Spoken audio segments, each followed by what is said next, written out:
8h42, quinta-feira é dia de participação do jornalista Cláudio Zaidan, da Rádio Bandeirantes. Nós sempre escolhemos aqui um assunto para o comentário do Zaidan, para suas informações, para ele trazer mais detalhes. Nesta semana, nós tivemos a divulgação de que mais de 7.000 cristãos foram mortos na Nigéria. Há muita notícia disseminada no mundo hoje a respeito de conflitos que envolvem a religião. O principal deles é a situação terrível de Gaza. Mas há outros conflitos tão importantes quanto que não têm a mesma e a devida atenção da imprensa. Por isso, nós selecionamos aqui para o Zaidan hoje esse assunto para ele trazer informações. Eu estava lendo na internet, Zaidan, outro dia, por isso que decidi sugerir esse assunto aqui para você.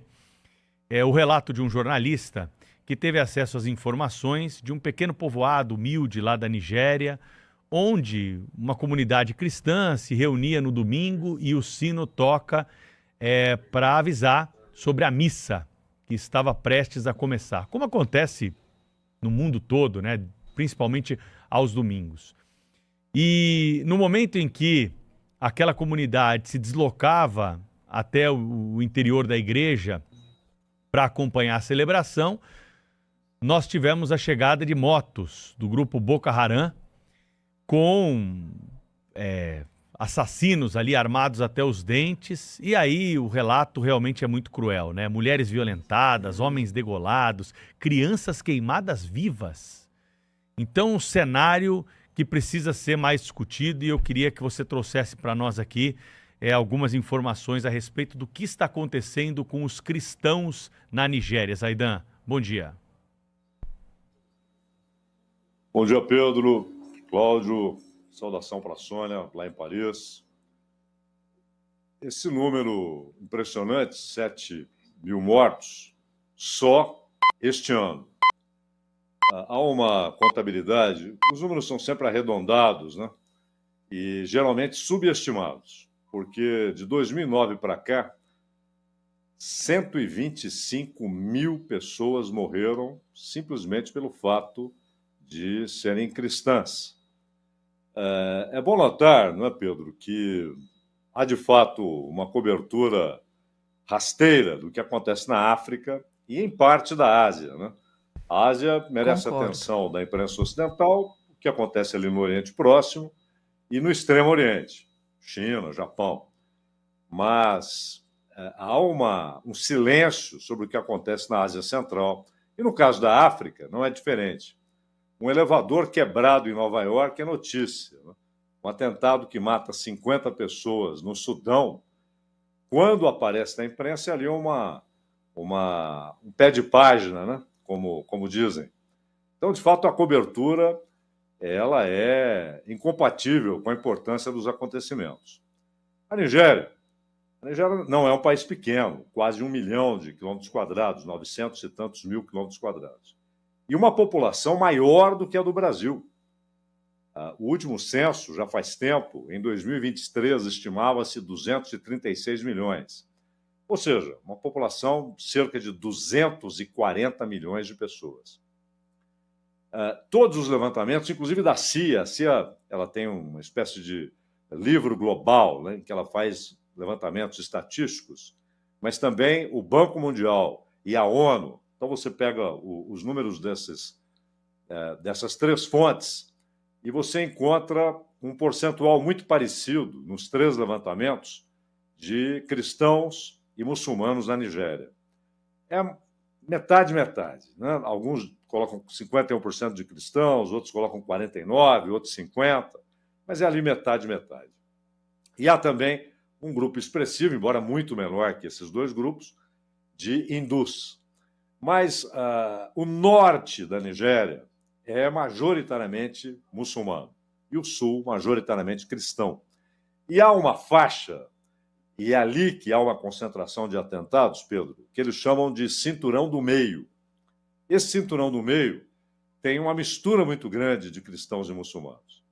E essa convivência, houve um período em que os britânicos dividiram a região em dois protetorados, protetorado do norte, protetorado do sul, e ali foram desenvolvidas culturas diferentes, costumes diferentes, e também com a predominância do Islã no Protetorado do Norte e do cristianismo no Protetorado do Sul. E em 1914, foi até o ano em que começou a Primeira Guerra Mundial, houve a unificação. Há um longo processo até a declaração de soberania e o reconhecimento mundial da soberania da Nigéria. Isso só vai se dar no início dos anos 60, para valer o reconhecimento internacional. Mas ali já estava consolidado como um só país. E essa divisão continuou, mas uma convivência absolutamente sem problemas. Sem problemas. É quando começa a haver uma radicalização, porque é bom lembrar, se você... o Islã atacando o cristianismo. Se você observa o que está no texto do Alcorão a respeito da convivência com os cristãos, não há qualquer sinal de que uma guerra deveria ser estabelecida, de que o extermínio deveria ser uma palavra de ordem. Nada, absolutamente nada. Há um movimento muito forte no século XIX, o wahhabismo, que, aliás, é predominante na Arábia Saudita, inclusive na família real da Arábia Saudita, os wahhabitas, que tentou fazer o retorno do Islã aos tempos de Maomé, ou seja, ao século VII. Mas é o movimento do salafismo que radicaliza a visão do Islã, e principalmente dois pensadores egípcios, pensadores islâmicos. O primeiro, Al-Banna, que foi morto pela monarquia egípcia. E o segundo, que é o mais relevante, o Qurtubi, ele até apoia a Revolução Republicana de Nasser, né, e apoia o novo governo, mas os seus escritos passam a incomodar o governo, ele é preso e também é executado, só que aí é executado já no período republicano, no governo de Nasser. Esses dois pensadores, eles desenvolveram uma mudança na visão do jihad.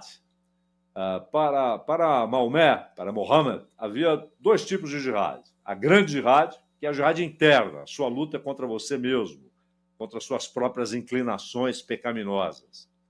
E a pequena jihad, que é a defesa, é muito importante frisar, a defesa do Islã onde ele está estabelecido, para que não fosse exterminado, para que o Islã não fosse atacado por forças externas. Esses dois pensadores mudam esse conceito. O jihad passa a ser a ideia de expansão. É preciso islamizar o mundo e isso provoca em grupos que se radicalizam. Inclusive, o irmão de Qurtubi foi professor de Osama Bin Laden. Ele dava cursos na Ásia e Osama Bin Laden foi um de seus alunos antes de formar a Al-Qaeda. O Boko Haram, que é esse grupo nigeriano, ele já teve uma ligação muito forte com a Al-Qaeda, quando a Al-Qaeda tinha muito mais força, né? Hoje ela está muito fragmentada. Virou uma espécie de nome a ser utilizado. Então, há muitos grupos que se autodenominam Al-Qaeda, mas não há o comando central como havia antes, nos tempos de Bin Laden. E há o Estado Islâmico, que nasceu de uma dissidência da Al-Qaeda. O Bin Laden não concordava com as premissas do Estado Islâmico, dos seus fundadores. É uma dissidência. E o Estado Islâmico também atua na África. Então, é uma visão completamente diferente daquela que vigorava quando a convivência era harmônica entre cristãos e muçulmanos. É uma visão de expansão, e se essa expansão exigir o extermínio, ela vem acompanhada com o extermínio. E o governo da Nigéria? É bom lembrar que a Nigéria é um dos grandes produtores de petróleo do mundo. E hoje, a renda per capita nominal, né, porque você tem aquela por paridade de moeda, que é um pouco de forçação, mas a nominal, a renda per capita na Nigéria é de $800. É baixíssima. Para um país que é rico em petróleo. A Nigéria tem rios de petróleo. E uma população atirada à miséria e, claro, a grana da exportação de petróleo fica com uma ínfima minoria. E, muitas vezes, há um incentivo a essas divisões religiosas. Como se dissessem, ocupem-se das diferenças religiosas. Não se ocupem das questões sociais e econômicas. E o governo tem sido negligente, inclusive ele não trata essas ações do Boko Haram como ações de extermínio. Ele fala em diferenças que acontecem em algumas aldeias. Não é verdade. Nós estamos falando de 7 mil mortos em números arredondados em 25 e em 125 mil mortos desde 2009, que é a contagem mais crível. Não é? Há contagens anteriores, mas elas não são críveis, não têm base estatística verossímil. Agora, é bom notar também que o problema não está só na Nigéria. Não é? No Sudão, antes mesmo da divisão e da formação do Sudão do Sul, já havia um problema seríssimo também entre islâmicos e cristãos no Sudão. E em outros países isso tem ocorrido, inclusive em países onde antes isso não era definitivamente um problema, como Moçambique. Moçambique tem tido esse tipo de problema. Também na Ásia, nas Filipinas, você tem o sul das Filipinas, que é islâmico, a maioria do país é de formação católica, né? Até pela presença histórica dos espanhóis na região, há também grupos protestantes. E durante muito tempo isso não foi um problema. Com essa visão radicalizada, tornou-se um problema. Claro que o cristão não deve se desesperar com essas ações, até porque Jesus Cristo disse: bem-aventurados sois quando houver perseguição por causa do meu nome, né? Quando fostes perseguidos por causa do meu nome. E há uma passagem do Evangelho de Lucas em que ele diz: quando vocês enxergarem essas coisas acontecendo, vocês devem exultar, porque a redenção se aproxima, ou seja, é um sinal dos tempos. É preocupante também o que acontece com os cristãos no Ocidente. Nós também temos tido ataques a locais de reunião, protestantes e católicos, nos Estados Unidos, um país que teve na sua colonização uma forte presença calvinista. Como disse o Max Weber, o grande sociólogo alemão, isso desapareceu. A decadência moral dos Estados Unidos acontece, ou começa a acontecer, quando há o rompimento com essa base calvinista. E hoje há ataques frequentes. E na Europa, a pregação cristã, ela tornou-se algo visto como marginal, né? É bom lembrar que Genebra já foi governada por Calvino, né? Hoje a palavra cristã em Genebra é visto com estranheza. Então há uma degradação dessa relação também no Ocidente. Só que aí você tem ataques pontuais, mas há uma degradação, inclusive, no ensino, né? Professores que professam o cristianismo são perseguidos. Nós vimos em Londres, pertinho da Sônia, uma mulher sendo presa, sendo detida, porque ela estava orando em silêncio. Ela estava orando ali silenciosamente, só que ela estava diante de uma clínica que faz abortos. E ela estava orando ali. Ela foi detida pela polícia. E o mais grave, tudo isso, repito, não apenas a Bíblia diz que vai acontecer, como diz o Senhor Jesus, diz: exultai, né? Vossa redenção se aproxima. O grande problema hoje do cristianismo está dentro do cristianismo, né? Que é o cristianismo sem Cristo, não é verdade? Então você tem pregadores que se ocupam de N coisas, menos de Cristo, que falam de N assuntos, menos de Cristo, que inclusive desenvolvem relações supersticiosas, né? Esse objeto aqui vai fazer isso ou aquilo. Isso é absolutamente incompatível com Cristo. Mas essa é uma outra questão. O fato é, Pedro, que as ações do governo da Nigéria não prometem a solução do problema. Não prometem. Porque ele trata como algo quase banal, né? E parece haver, inclusive, um incentivo, não aos massacres, mas a essa tensão permanente, que desvia a atenção dos nigerianos do fato de eles serem alijados, alienados da riqueza que o país produz. Repito, a Nigéria tem riquezas naturais formidáveis, incluindo o petróleo. Ela é um importante exportador de petróleo. E tem uma renda per capita de $800.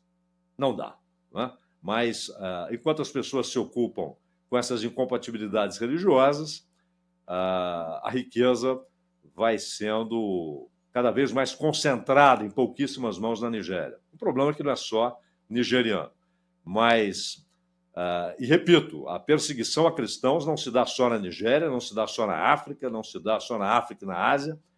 Por outros caminhos, ela acontece hoje também no Ocidente. Só que no caso da Nigéria é uma urgência, uma emergência, porque são massacres, inclusive clérigos sequestrados. Há centenas de clérigos sequestrados. E há pessoas que são sequestradas, e no caso das mulheres, muitas vezes são tornadas escravas. E crianças que são mortas, ou então são recrutadas para ações militares.